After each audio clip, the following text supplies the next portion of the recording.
तो मैं ख़वातीन और हज़रात, आप देख रहे हैं द मॉर्निंग स्टार। एक बार फिर आपको शो में वेलकम कहते हैं और हमें ज्वाइन किया है हमारी बहुत ही अच्छी दोस्त, एक बहुत ही शानदार क्लिनिकल साइकोलॉजिस्ट हमारे साथ है किरण जावेद।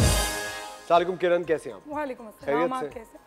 किरण, अभी हम लोग एक एंटरप्रेन्योर्स हमारे शो पे आए हुए थे, उनमें से बहुत ही मज़ेदार है बस बसात अमेरिका में आपको ज़रा टेस्ट कर रहा हूँ। मीठा खाने से मैंने सुना है किरण कि ज़हनी सेहत अच्छी होती है, क्या ये सच है? जिसको जिस टेस्ट से फील कंफर्टेबल और सेफ और अच्छा लगता है तो वो बिल्कुल, जैसे हम लोगों को शुगर क्रेविंग्स होते हैं, स्वीट क्रेविंग्स होती है, लेकिन मेंटेन और बैलेंस लेवल में ली जाए। लेकिन किरण, आपकी एक बात ना मेरे जहन में रह गई। आपने एक दफ़ा कहा था कि ज़िंदगी में अगर किसी इंसान की किसी भी चीज़ की अगर कमी हो तो वो शख्स वो कमी खाने से पूरी करता है।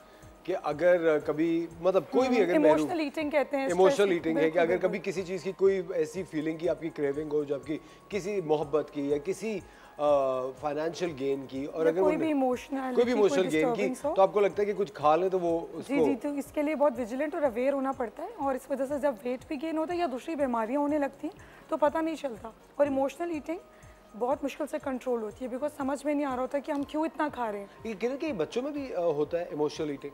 बिल्कुल, इमोशनल ईटिंग एक जो इंसान है ना, ये उसका एक ट्रेट है कि वो जब डिस्टर्बेंस की तरफ जाएगा तो किसी भी स्टेज में वो इमोशनल ईटिंग कर सकता है।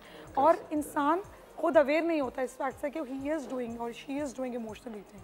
उसको लगता है कि बस भूख लग रही है। हाँ, वो कहते हैं भूख, वो एक्चुअली अपने जज्बात, अपने इमोशंस को खा रहे होते हैं, सप्रेस कर रहे होते हैं। अच्छा किरण, आप जानती हैं कि अक्टूबर का महीना है और अक्टूबर एक ब्रेस्ट कैंसर अवेयरनेस मंथ है, पिंकटोबर भी कहा जाता है। और हम लोग हर साल एट द मॉर्निंग स्टार जो अक्टूबर का महीना है उसके अंदर ब्रेस्ट कैंसर अवेयरनेस देते हैं। पूरे महीने अक्टूबर के हम बार बार अपनी ऑडियंस को इस बात के लिए फोर्स कर रहे होते हैं, एक कन्विंस कर रहे होते हैं कि जितनी भी ख़वातीन हैं जो कि 40s के इर्द गिर्द हैं वो ज़रूर अपने मैमोग्राम्स के लिए रेगुलरली जाइए, क्योंकि बहुत ज़्यादा ज़रूरी है। और अगर बर वक्त तशख़ीस हो जाए किसी भी बीमारी की, चाहे वो ब्रेस्ट कैंसर हो या कोई बीमारी हो, अगर बर वक्त उस बीमारी को पकड़ लिया जाए तो उसका इलाज आसान भी होता है, अफोर्डेबल भी होता है और आप जल्दी सेहतयाब होकर दोबारा से एक नॉर्मल ज़िंदगी की तरफ जा सकते हैं। मुझे एक बात बताएं किरण, मैं आज का जो शो है मैं 2 हिस्सों में डिवाइड करना चाहता हूँ। पहले तो ये कि मैं चाहता हूँ आप ये बताएं कि ये कौन सी ज़हनी कैफियत है जहाँ डॉक्टर के पास जाने में लोगों को एक खौफ आता है कि डॉक्टर कुछ बता देगा। यानी कि देखें, अगर खुदा न खास्ता किसी शख्स को कोई बीमारी है और वो एक बग़ैर आगाही के एक गफलत की ज़िंदगी में वो जी रहे हैं कि भाई अभी तो मैं सही हूँ, भाई डॉक्टर के पास कुछ बता ना दे तो भाई बताएगा तो आप सही होंगे। ये क्या माइंड सेट है? ये एक्चुअली कहलाती है इलनेस एंजाइटी। हाइपोकॉन्ड्रियाक इसको कहते हैं साइकोलॉजिकल टर्म में। इसमें होता ये है कि इंसान को हेल्थ से रिलेटेड एंजाइटी होती है कि मुझे कोई बीमारी तो नहीं है, क्योंकि वो टेक करने का स्टेमिना उनमें नहीं होता, जिसकी वजह से वो डिनाइल में हो जाते हैं, वो उस चीज़ को मानते ही नहीं है। मुझे कुछ नहीं। शुरू में तो उनको खुद भी आगाही नहीं होती, जब आगाही दिलाई जाती है तो टोटली इसको डिनाई करते चले जाते हैं, जिसकी वजह से बीमारी जड़ पकड़ती है, फिर मजबूत और पुख्ता होती है, जिसकी वजह से जब ऐसा कुछ स्टेज आता है कि जिसमें मजबूरन जाना पड़ेगा तो कहीं ना कहीं वो बीमारी और कुछ मुश्किल उसमें सूरत हाल में आ चुकी होती है।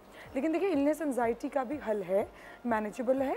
Talk to a professional help. Medical doctor के पास जाने से पहले आप फिर प्रोफेशनल हेल्प ले लें, साइकोलॉजिकल थेरेपिस्ट से बात कर लें, ताकि वो आपको थोड़ा सा ईज़ फील कराए, कंफर्टेबल फील कराए। बिकॉज ये आपकी बॉडी है, माइंड बॉडी दोनों का एक साथ आपको इतना ही ख्याल रखना है, बिकॉज आपकी ज़िंदगी है और आपको इससे प्यार और आपसे करना इतने है। लोग जुड़े हुए हैं। बिल्कुल। और अगर आपकी ज़हनी सेहत सही नहीं होती, और मैंने देखा कि अगर वालिदैन की ज़हनी सेहत सही नहीं होती तो बच्चे ऑटोमेटिकली डिस्टर्ब होना शुरू हो जाते हैं, और फिर जिनकी ज़हनी सेहत सही नहीं होती उनके वालिदैन भी डिस्टर्ब रहते हैं। बिल्कुल, कि पता नहीं घर का एक माहौल अजीब सा हो जाता है, आप बात नहीं कर पा रहे होते। एनर्जीज हैं, वाइब्स हैं, आपको पता है एनर्जीज वाइब्स जो है इंसान से बगैर कुछ कहे, 2 लोग बैठे हैं तो उनकी ऑरा होती है, जिसमें हम कहते हैं ना यार इसके साथ बैठ के बड़ा अच्छा लगता है, इसकी कंपनी हम इंजॉय करते हैं, इसकी कंपनी में हम बस मूड खराब होता है। वो क्या है? वो ऑरा है, वो एनर्जी है, वो वाइब है जो इंसान से निकलती है, रेडिएट होती है।